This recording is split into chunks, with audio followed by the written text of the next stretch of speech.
So as mentioned in the post, iliotibial band syndrome obviously presents with a lateral knee pain or pain on the outside of the knee.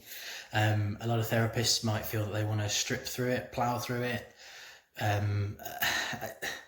Sometimes there's some merit in deep treatment. I don't believe that's an appropriate one on the ITB. All you'll end up doing is squashing the life out of vastus lateralis, so your quad muscle on the outside. I think it's key to release the iliotibial band from the tissues surrounding that, so maybe even deeper structures, superior, inferior, so up above or below, and just allow the tissues to glide a little bit better. So ITB release is a dubious term, or a contentious one, because are you releasing it? Possibly not. You are freeing it from tissues around it. Two key muscles for me are tensor fasciae lata, so TFL, and gluteus maximus. So they are in and around the hip, and they blend into and are continuous with the iliotibial band. So if we release those, it would suggest that actually you release excessive tension through the iliotibial band, which could potentially reduce tug at the knee. So two crucial muscles, and really quite easy to release. So if I pop you here, what we're looking to do, we're looking to find those muscles. So if you've got the bone here on the front of your hip, you go slightly out and a little bit down, and there's a little slender muscle there. Now that's TFL. The easiest way to do it is a trigger point ball. Place it there, keep it there, and all you're going to do is you're going to lie on your side, so allowing the pressure to go through that TFL, and you can just have a little wriggle about like a bear on a tree and just sink into that. The best thing here is that you've got your elbow there, so the ball's not getting really, really deep too soon. You can take some of that pressure off, but really you're looking to get that right there. Yep, that's the one.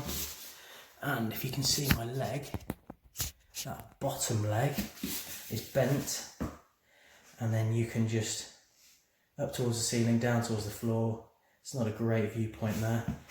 Up towards the ceiling, down towards the floor. So you're looking at medial hip rotation, down to neutral.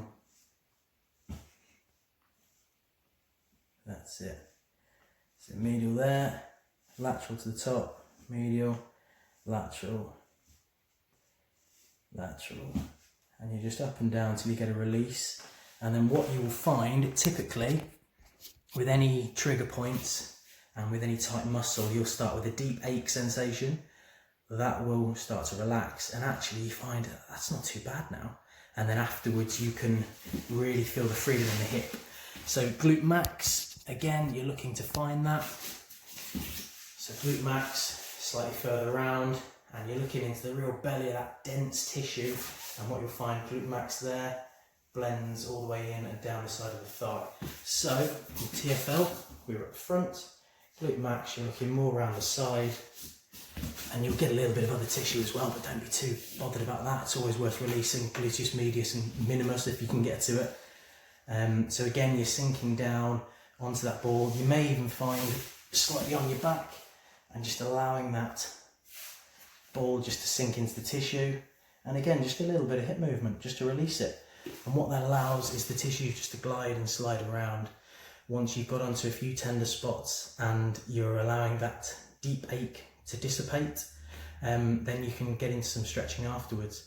And although I say that stripping and ploughing through that iliotibial band to the outside of the thigh isn't necessarily advisable, what you could do is you could place a trigger point ball on a particular tender spot, so on the outside, and then you could flex and extend the knee. And again, that serves to allow the layers to slide and glide without just ploughing from the knee all the way up to the hip on that iliotibial band. I think that's a bit of a waste of time for me, but there are some really good points to get there. I know Stecco's theory of the vectors, so you've got different lines of force running from the hip down towards the knee, and a few of those vectors cross over and create hot spots that are worth releasing, and again will help alleviate some of the tension at the knee. And with a foam roller. So, one second. bone roll up. Again, instead of, sometimes before a run, I must admit, lightly, I go from the hip all the way to the knee. But again, you can just find a spot there, a really tender one there, and then flex, extend all the way down.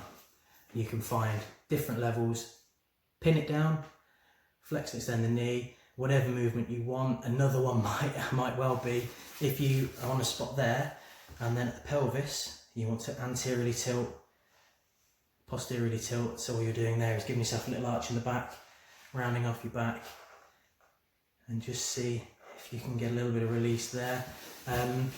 The key for me is to actively release that tissue, to get it moving and gliding and separating it, and also releasing TFL and glute max to reduce the pull of the ITB at the knee. And yeah, it works. Cool, see you soon.